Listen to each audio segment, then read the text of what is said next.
Good evening. I hope you all are doing great. 2025-এ আমাদের তো প্রচুর এক্সাম রয়েছে। তো 2025-এ এতগুলো যে এক্সাম রয়েছে, তো তার মধ্যে আমরা যদি ঠিকমতো প্রিপারেশন নিতে পারি, হার্ডওয়ার্কের সাথে সাথে আমরা যদি স্মার্ট ওয়ার্ক করতে পারি, মানে আমরা যদি স্মার্টলি হার্ডওয়ার্ক করতে পারি, তাহলে ডেফিনেটলি কিন্তু আমাদের 2025-এ এতগুলো এক্সামের মধ্যে কোনো না কোনো একটা আমরা ক্র্যাক করতে অবশ্যই পারবো। তাহলে স্মার্ট ওয়ার্ক কি? দেখো, শুধু হার্ডওয়ার্ক করলেই হবে না, হার্ডওয়ার্কটা করতে হবে, বাট আমাদের ফলো করতে হবে একটা স্মার্ট স্ট্র্যাটেজি। তো দেখো, আমরা 2025-এর এক্সামের জন্য সবচেয়ে ভালো প্রিপারেশন কীভাবে নিতে পারি? একটা কিন্তু সেলফ স্টাডির পাশাপাশি ঠিকমতো প্র্যাকটিস। তো প্র্যাকটিসের জন্য সবচেয়ে ভালো প্র্যাকটিস সেট কী হতে পারে? PYQs, অর্থাৎ রিসেন্ট এক্সাম, মানে লাস্ট ইয়ার অর্থাৎ 2024-এ হওয়া যে বিভিন্ন এক্সামগুলো, সেটা আমাদের স্টেটের এক্সামই হোক বা সেন্ট্রালের এক্সামই হোক, তো সমস্ত যে এক্সামসগুলো হয়েছে তার প্রিভিয়াস ইয়ার কোয়েশ্চেন প্যাটার্ন দেখে যেতে হবে, প্রিভিয়াস ইয়ারের কোয়েশ্চেনগুলো ভালোভাবে প্র্যাকটিস করে যেতে হবে। তাহলে কিন্তু আমরা 2025-এর এক্সামে ভালো পারফর্ম করতে পারবো এক্সাম হলে গিয়ে। তো প্রিভিয়াস ইয়ারের প্যাটার্ন যাতে আমরা ভালোভাবে বুঝতে পারি বা প্র্যাকটিস করতে পারি, তার জন্য লার্নিং অরাতে কিন্তু টপিক ওয়াইজ তোমরা ক্লাস পাচ্ছ। দেখো, এখানে MTS-এর যে এক্সাম হয়েছে লাস্ট ইয়ার অর্থাৎ 2024-এ, সেখানে টপিক ধরে ইডিয়ামসগুলো আমরা ডিসকাস করছি। ওয়ান ওয়ার্ড সেন্টেন্স ফিলার, CHSL-এ আসা সেন্টেন্স ফিলার অলরেডি আমরা কভার করেছি। তার সাথে সাথে আমাদের ওয়েস্ট বেঙ্গল গভর্নমেন্টের PSC যে 4টে শিফটে কোশ্চেন হয়েছে, প্রত্যেকটা শিফটে 30 করে কোশ্চেন ছিল এবং 4টে শিফট, অর্থাৎ আমরা কিন্তু টোটাল এখানে কতগুলো কোশ্চেন পেয়েছি? 120 কোশ্চেন পেয়েছি। তো ওই 120 কোশ্চেন কিন্তু আমরা ইন ডিটেল ডিসকাস করেছি। লার্নিং অরাতে তোমরা পেয়ে যাবে ওই 120 কোশ্চেনের ডিটেল ডিসকাশন, আমি লিঙ্ক দিয়ে দেবো। যারা দেখোনি এখনও পর্যন্ত তারা অবশ্যই দেখে নেবে। তো আমাদের কিন্তু সেই সমস্ত এক্সামে হওয়া বা আসা কোয়েশ্চেনগুলো ভালোভাবে প্র্যাকটিস করে যেতে হবে। তার জন্য তোমরা লার্নিং অরাতে যুক্ত হয়ে থাকো। এভরিডে তোমরা লার্নিং অরাতে কিন্তু টপিক ওয়াইজ ভোকাব বলো বা মিক্সড প্র্যাকটিস সেট, যেগুলো কিন্তু একদম রিসেন্ট এক্সাম প্যাটার্ন, রিসেন্ট এক্সামের ট্রেন্ডকে ফলো করে দেওয়া হচ্ছে, তো সেগুলো তোমরা যদি প্র্যাকটিস করো, ডেফিনেটলি তোমরা কিন্তু এক্সামে গিয়ে বেনিফিটেড হবে। এটুকু আমি কিন্তু তোমাদের অ্যাসিওর করতে পারি। তো চলো, আর দেরি করবো না, শুরু করছি আজকের session. I am Kuheli and you are watching Learning Aura. So let's start টুডের সেশন। দেখো, 61-এ রয়েছে কি? আজকে আমরা 20 ইম্পর্টেন্ট ইডিয়ামস প্র্যাকটিস করব। তো দেখো, প্রথমের ইডিয়ামটা কি রয়েছে? A blue eyed boy. Blue eyed boy মানে কি? যে সকলের প্রিয়, তাকে আমরা ব্লু আইড বয় বলি। So one who is favourite, তাকে বলা হয় blue eyed boy. Next, the interns explain the whole issue to the coordinator in a nutshell. দেখো, একটা সেন্টেন্স দেওয়া রয়েছে, সেন্টেন্সের মধ্যে একটা পার্ট মার্ক করা রয়েছে, তো আমাদের বলতে হবে ওই মার্ক করা পার্টটা, অর্থাৎ যে ইডিয়ামটা দেওয়া রয়েছে মার্ক করা পার্টের মধ্যে, সেটার মিনিংটা কি। ইন আ নাটসেল মানে কি? ইন আ নাটসেল মানে ইন আ ব্রিফ ম্যানার, মানে সংক্ষিপ্তভাবে, খুব ছোট্ট করে কোনো কিছুকে কনক্রিট করে বোঝানো বা এক্সপ্লেন করা বা বলার ক্ষেত্রে আমরা ইন আ নাটসেল এই ওয়ার্ডটা ইউজ করি। ওকে, তো in a brief manner, brief মানে কি? ব্রিফ মানে সংক্ষিপ্ত। ওকে, আমি তোমাদের বাংলাগুলো কিন্তু এখানে যতটা সম্ভব বলছি বা বাংলাতে মানেটা এক্সপ্লেন করে দিচ্ছি, যাতে তোমাদের কিন্তু একটু ভালোভাবে ইজিলি মনে থাকে। ওকে, তাহলে in a brief manner, that is in a nutshell. Next কি রয়েছে? Rain, cats and dogs. Rain, cats and dogs মানে কি? রেনিং হেভিলি, অর্থাৎ প্রচুর বৃষ্টি হওয়াটাকে আমরা রেনিং হেভিলি বলি। তো তার ইডিয়ামটা রেনিং ক্যাটস অ্যান্ড ডগস। দেখো, এখানে আমি তোমাদের একটা কথা একটু বলি। আমাদের কিন্তু ভোকাবের পার্টটা যদি দেখি, তো সেখানে কিন্তু প্রচুর কিছু রয়েছে, প্রচুর ইডিয়ামস, ওয়ান ওয়ার্ড সাবস্টিটিউশন, তার সাথে সিনোনিম, অ্যান্টোনিম মনে রাখতে হচ্ছে।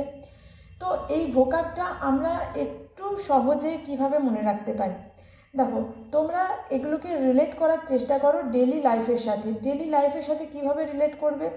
দেখো, যখন দেখলে যে প্রচুর বৃষ্টি হচ্ছে, ঠিক আছে, বা সে সকলের প্রিয়, তো এই ধরনের ইনসিডেন্টগুলো যখন আমাদের মাথাতে আসবে, তখনই ইনস্ট্যান্ট আমাদের এটা হ্যাবিট তৈরি করতে হবে যে প্রচুর বৃষ্টি হচ্ছে, রেনিং হেভিলি, অর্থাৎ রেনিং ক্যাটস অ্যান্ড ডগস। এই জিনিসগুলো আমরা যদি রিলেট করতে পারি, মানে রিলেটটা আমরা প্রথম দিনেই করতে পারবো না, তোমরা এই হ্যাবিটটা নিজেদের মধ্যে তৈরি করার চেষ্টা করো, তাহলে দেখবে অনেক ভোকাব কিন্তু আমরা বেশ সহজে মনে রাখতে পারছি।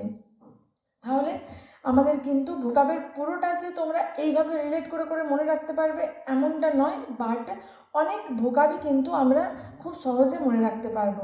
যেরকম একটা চশমার দোকানে আমি একদিন দেখলাম যে লেখা রয়েছে ভগ। আচ্ছা, এই ভগ এটার মানে কি? সঙ্গে সঙ্গে তোমাদের যদি মানে ডেলি লাইফের সাথে রিলেট করো, তোমাদের মনে পড়বে ভগ মানে কি? ভগ মানে ফ্যাশন বা স্টাইল বা ট্রেন্ড, ঠিক আছে? অর্থাৎ ভগ মানে চশমার দোকানে লেখা রয়েছে মানে কি ফ্যাশনেবল স্পেকটাকেল বা ফ্যাশন, যে স্পেকটাকেল বা যে চশমার ধরনগুলো এখন ইন ট্রেন্ড বা ফ্যাশনে রয়েছে সেই সমস্ত চশমা সেখানে অ্যাভেলেবেল, সেটা বোঝানো হচ্ছে। তো এইভাবে আমরা যদি একটু কানেক্ট করার চেষ্টা করি, চোখ কান খোলা রাখি, তাহলে কিন্তু আমরা অনেক ভোকাব অটোমেটিক মনে রাখতে পারবো, না মানে না মুখস্থ করেই। তো চলো দেখে নেব নেক্সট কী রয়েছে। She is feeling unwell today, so she will not be going to work. তো আনওয়েল এটা একটা ইডিয়ামের মানে, তো এই চারটের মধ্যে কোন ইডিয়ামটার মানে আনওয়েল? আন্ডার দ্য ওয়েদার একটা ভীষণ common idiom. Under the weather মানে কি? Feeling unwell.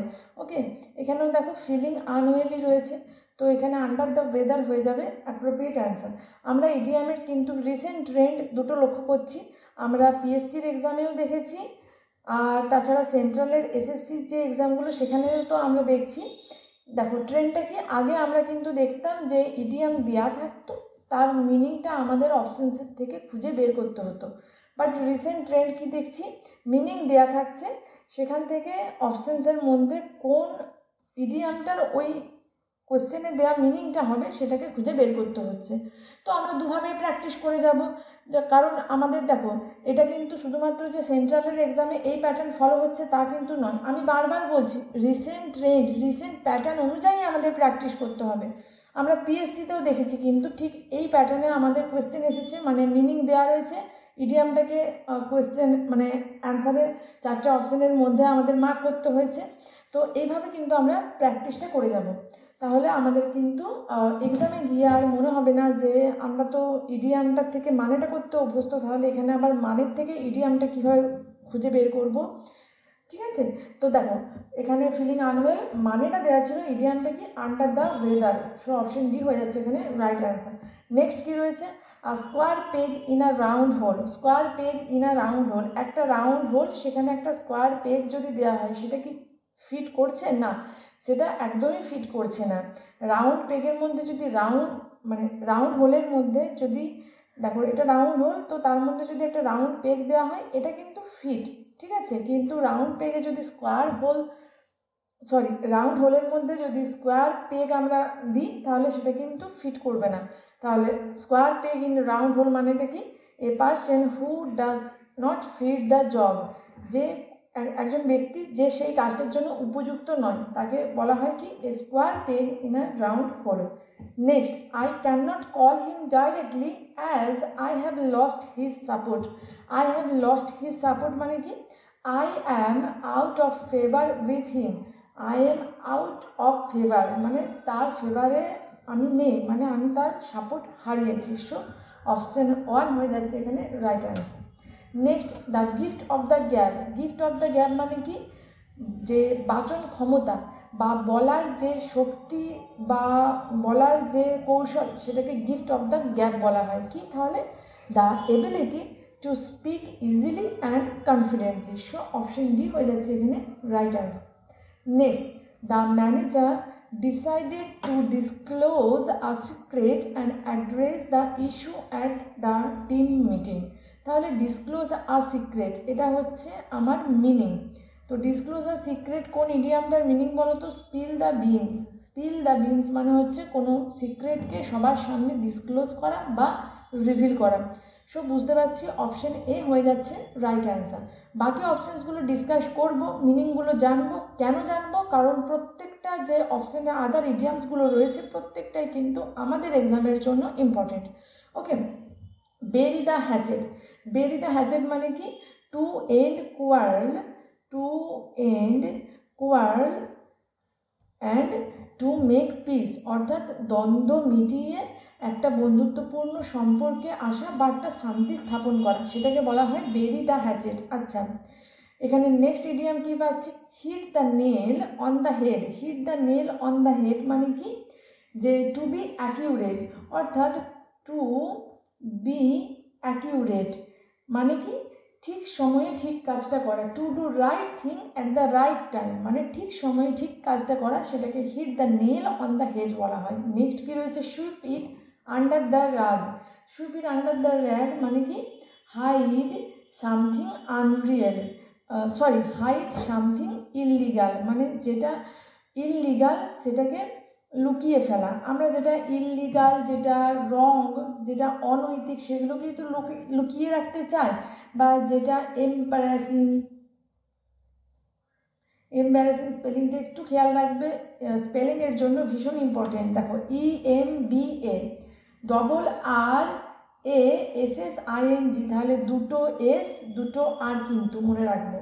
এম্বারাসিং মানে যেটা লজ্জাজনক, যেটা ইললিগাল সেগুলোকে আমরা লুকিয়ে রাখতে চাই। তো hide something illegal or embarrassing সেটাকে কী বলা হয়, সুইপ ইট আন্ডার দ্য রাগ। চলো নেক্সট দেখে নেব কি রয়েছে। My old car was placed into service as an emergency vehicle for my ailing grandmother. তো প্লেসড ইনটু সার্ভিস এই ইডিয়ামটার মানে কি, placed into service that is to use for a particular purpose when a special need occurs. যখন একটা particular পারপাসে আমরা কোনো জিনিসকে ব্যবহার করি যখন তার খুব প্রয়োজন পড়ে, তো সেটাকে বলা হচ্ছে প্লেসড ইনটু সার্ভিস। দেখো এখানে আমার পুরনো গাড়িটা ইউজ করছি কিসের জন্য, আমার অসুস্থ গ্র্যান্ডমাদারের এমার্জেন্সি ভেহিকেল হিসেবে আমার পুরনো গাড়িটা ব্যবহার হলো। একটা পার্টিকুলার পারপাস যখন প্রয়োজন পড়লো, তো পার্টিকুলার পারপাসে আমার এই পুরনো গাড়িটা ব্যবহার হলো, তো এটাকে বলা হচ্ছে placed into service. Next feel the pinch. Feel the pinch মানে কি এক্সপিরিয়েন্স হার্ডশিপ, অর্থাৎ কঠিন পরিস্থিতি বা একটা কঠিন নিদারুণ পেইনফুল সিচুয়েশনকে ফেস করা, সেটাকে বলা হয় feel the pinch. So option C হয়ে গেল এখানে appropriate answer. Next crocodile tears, একটা খুব কমন ইডিয়াম। ক্রোকোডাইল টিয়ার্স মানে কি, বাংলায় কিন্তু কুমিরের কান্না, এটা আমরা অনেকেই জানি। তো কুমিরের কান্না বলতে কি বুঝি, যেটা আনরিয়েল, যেটা নট সিনসিয়ার, যেটা লোক দেখানি, ঠিক আছে, তো সেটাকে ক্রোকোডাইল টিয়ার্স বলা হয়। So an insincere display of grief মানে তোমার দুঃখ হচ্ছে না, তোমার কষ্ট হচ্ছে না, বাট তুমি সবার সামনে কাঁদছো বা দুঃখ দেখাচ্ছ, তো সেটাকে বলা হচ্ছে ক্রোকোডাইল টিয়ার্স। আমরা অবশ্যই কিন্তু যখনই বাংলায় কুমিরের কান্না বা লোক দেখানি দুঃখ, এই যে এই কথাগুলো আমরা বা এই সিচুয়েশনগুলোতে আমরা যাব, আমরা কিন্তু সাথে সাথে মনে করব যে এটা আর ইংলিশ ইডিয়ামটা কি পড়েছিলাম, ক্রোকোডাইল টিয়ার্স। তো এইভাবে কিন্তু আমরা অনেক অনেক ইডিয়ামস বলো, ওয়ান ওয়ার্ডস বলো, দেখবে ইজিলি কিন্তু আমরা মনে রাখতে পারছি, খুব একটা মুখস্থর মধ্যে দিয়ে না যেও। নেক্সট কি রয়েছে, বেরি দ্য হ্যাচেট। একটু আগে করে এলাম কি, বেরি দ্য হ্যাচেট মানে কি যুদ্ধ বা দ্বন্দ্ব শেষ করে শান্তি স্থাপন করা। তো বেরি দ্য হ্যাচেট অর্থাৎ to settle our dispute peacefully. Dispute মানে কি, ডিসপিউট দেখো ডিসপিউটের সিনোনিম বললে আমরা কোয়াল অবশ্যই বলবো, একটু আগে আমি তোমাদের কোয়াল এই ওয়ার্ডটা বলেছিলাম। তো কোয়ালের সিনোনিম হচ্ছে ডিসপিউট। আর পিসফুলি মানে শান্তি স্থাপনা করা, to settle a dispute peacefully অর্থাৎ কোনো একটা দ্বন্দ্ব বা কনফ্লিক্টকে শান্তিপূর্ণভাবে শেষ করা। আচ্ছা, কনফ্লিক্ট, কোয়াল, ডিসপিউট তিনটে সিনোনিমাস ওয়ার্ড আমরা মনে রাখবো। তো এখানে কি পেলাম, অপশান সি হয়ে যাচ্ছে এখানে রাইট অ্যান্সার। নেক্সট কী রয়েছে দেখো, your sibling accidentally broke your favourite vase. তোমার সিবলিং কী করেছে, সিবলিং অর্থাৎ নিজের সেম প্যারেন্টসের থেকে যে ভাই বোন তাদের সিবলিংস বলা হয়, ওকে। তো তোমার সিবলিংস কী করেছে, তোমার পছন্দের ভেসটা ভেঙে দিয়েছে। তো এখানে কি বলা রয়েছে, which of the following idioms might you use to tell them not to worry about it, মানে যেটা হয়ে গেছে সেটা নিয়ে আর চিন্তা করো না। তো এইটা মিনিং, তো এখানে কোন ইডিয়ামটা অ্যাপ্রোপ্রিয়েট হবে, দেখো don't Cry over split milk, মানে যেটা হয়ে গেছে সেটা নিয়ে আর চিন্তা করো না, সেটাকে বলা হয় কি don't Cry over split milk. পছন্দের ফুলদানিটা তো ভেঙেই গেছে, তো সেটা নিয়ে আর চিন্তা করে কি হবে। তো এখানে আমরা don't Cry over split milk এই ইডিয়ামটা ইউজ করতে পারি। নেক্সট ইডিয়ামসগুলো কি রয়েছে, শ্যালো ব্রুকস আর নয়েজি। দেখো ব্রুক মানে হচ্ছে ছোট নদী, তো শ্যালো ব্রুকস আর নয়েজি এটা একটা ইডিয়াম যেটার মানে people who do not consider things deeply and often talks a lot, মানে যারা কোনো কিছু জিনিসকে গভীরভাবে ভাবে না কিন্তু প্রচুর প্রচুর কথা বলে, মানে মুখে বড় বড় কথা বলে, বাট তাদের ভেতরে কিন্তু গভীর নলেজ নেই বা গভীরভাবে তারা চিন্তাভাবনা করতে পারে না, তাদের বলা হয় কি শ্যালো ব্রুকস আর নয়েজি। ঠিক আছে, বাংলায় একটা প্রবাদ আছে যে ফাঁকা কলসির আওয়াজ বেশি। ওকে, তো সেম জিনিসটা যখন ইংলিশে বলি আমরা কি বলি, শ্যালো ব্রুকস আর নয়েজি। চলো নেক্সট কি রয়েছে, বাইট দ্য বুলেট, অর্থাৎ to decide to do any difficult thing, মানে খুব কঠিন কাজ করার চিন্তাভাবনা করা, সেটাকে বলা হয় bite the bullet. Okay, next কি রয়েছে, you are walking on air. You are walking on air মানে কি, you are extremely happy. You are extremely happy, সেটাকে বলা হয় কি you are walking on air. আচ্ছা, এক্সট্রিমলি হ্যাপির আরও কয়েকটা ইডিয়াম আমি আর লিখছি না, বাট তোমাদের মনে রিভিশনের জন্য আমি একবার মেনশন করে দিচ্ছি। আমরা একটা পড়েছি ওভার দ্য মুন, ঠিক আছে, on cloud 9, in 7th heaven, আর আমরা কি পড়েছিলাম বলো, paint the town red, having a whale of time, tickled pink, in high spirit. এই প্রত্যেকটা ইডিয়ামস আমরা কিন্তু বিভিন্ন প্রিভিয়াস ইয়ারে বারবার আসতে দেখেছি এবং প্রত্যেকটার মানেই কিন্তু এক্সট্রিমলি হ্যাপি বা having great time, having a time with enjoyment, তো ওইগুলোকে বলা হয় কি, ওই ইডিয়ামগুলোর মানে কিন্তু ওই সিমিলার। 74, টু লুক ব্ল্যাক, এটার মানে কি টু সিম আনফেভারেবল বা expression that is full of anger বা ফুল অফ ডিসঅ্যাপ্রুভাল, সেটাকে বলা হয় লুক ব্ল্যাক। নেক্সট রয়েছে বার্ন দ্য মিডনাইট অয়েল, অর্থাৎ to work late into night, অর্থাৎ রাত জেগে পরিশ্রম করা বা পড়াশুনো করা, সেটাকে বলা হয় burn the midnight oil, to work late into the night. His remarks made the matter worse, কোনো ঘটনা বা কোনো সিচুয়েশনকে আরও খারাপ করে দেওয়া, এটা মানে। তো এটার ইডিয়ামটা কী হবে, add fuel to the fire, added fuel to the fire. দেখো এখানে একটা জিনিস আমি তোমাদের বলে রাখি, এই অ্যাড এই ওয়ার্ডটার সাথে অলওয়েজ আমরা ফিক্সড প্রেপোজিশন টু ব্যবহার করি। দেখো এখানে added fuel to the fire, to preposition use করেছি। ওকে, তো আমরা এখানে প্রেপোজিশনটা যে অ্যাডের সাথে টু ইউজ হয় মনে রাখবো, কারণ আমাদের খুব ইম্পর্টেন্ট এক্সামের জন্য। চলো নেক্সট ইডিয়ামসগুলো একটু ডিসকাস করবো। স্পিল দ্য বিনস, আমরা একটু আগেই দেখেছি স্পিল দ্য বিনস মানে কি রিভিল আ সিক্রেট বা ডিসক্লোজ আ সিক্রেট, অর্থাৎ কোনো গোপন বিষয়কে সকলের সামনে পাবলিশ করে দেওয়া বা গোপন বিষয়কে সকলের সামনে প্রকাশ করা, সেটাকে বলা হয় spill the beans. Make a plus, make a splash মানে কি to become suddenly very successful, হঠাৎ করে কেউ যদি খুব সাকসেসফুল হয়ে যায় সেটাকে বলা হয় মেড আ প্লাস। আচ্ছা, kill two birds with one stone, এটা আমরা সকলেই জানি বাংলাটা এক ঢিলে দু পাখি মারা, জানি তো। তো kill two birds with one stone মানে কি achieve two aims at once, achieve মানে দুটো কাজ বা দুটো লক্ষ্যকে একসাথে যখন আমরা পূর্ণ করি বা একসাথে সম্পূর্ণ করি সেটাকে বলা হয় kill two birds with one stone, এক ঢিলে দু পাখি মারা, অর্থাৎ একবারেই আমরা দুটো কাজকে সম্পূর্ণ করছি। তো that is kill two birds with one stone. Next কী রয়েছে, catch someone's eyes, catch someone's eyes মানে কি, দেখো to attract someone's attention or to be noticed by them, so option C হয়ে যাচ্ছে এখানে রাইট অ্যান্সার। নেক্সট 78 কী রয়েছে, Sean is notorious for revealing the secrets about the company. তো revealing the secret কোনটা হবে, আমরা কিন্তু এটা আজকে বহুবার পেলাম তাই না। দেখো রিভিলিং দ্য সিক্রেট অর্থাৎ কোনটা হবে বলো তো, spill the beans. Spill the beans মানে আমরা জানি revealing a secret or disclose a secret. Next দেখো বাকি ইডিয়ামগুলো একটু ডিসকাস করবো। Being in bad blood, being in bad blood মানে কি, মানে ইন ব্যাড রিলেশন, অর্থাৎ রিলেশন ফুল অফ হেট্রেড সেটাকে বলা হয় কি ব্যাড ব্লাড, সেটাকে আমরা কিন্তু ব্যাড রিলেশন বা full of relation, full of hatred, anger, full of কী বলবো মানে ফুল অফ অ্যানিমোসিটি, সেটাকে বলা হয় বিং ইন ব্যাড ব্লাড। আচ্ছা, বাইট দ্য বুলেট আগেও পেয়েছি, মানে to do difficult thing, that is bite the bullet. আর biting the dust, biting the dust মানে টু ডাই বা ডাইয়ের ফ্রেজাল ভাব পাস অ্যাওয়ে। ওকে, তাহলে ডাই আর pass away, bite the dust.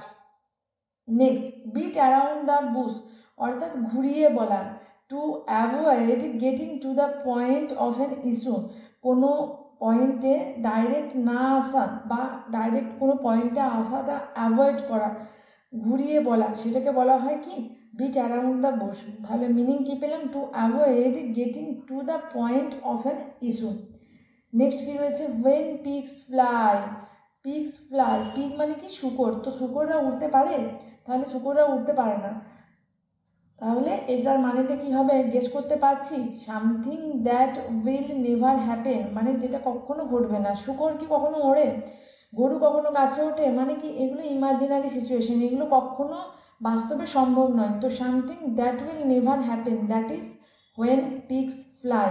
তো আজকের সেশন এই পর্যন্তই। আই হোপ তোমাদের আজকের সেশন ভালো লেগেছে। যদি ভালো লাগে অবশ্যই লাইক করে দিও, কমেন্ট করে তোমাদের মতামত জানাবে, শেয়ার করবে বেশি বেশি করে, অ্যান্ড সাবস্ক্রাইব করে রাখবে লার্নিং করা এরকমই আরও অনেক অনেক প্র্যাকটিস সেট পাওয়ার জন্য।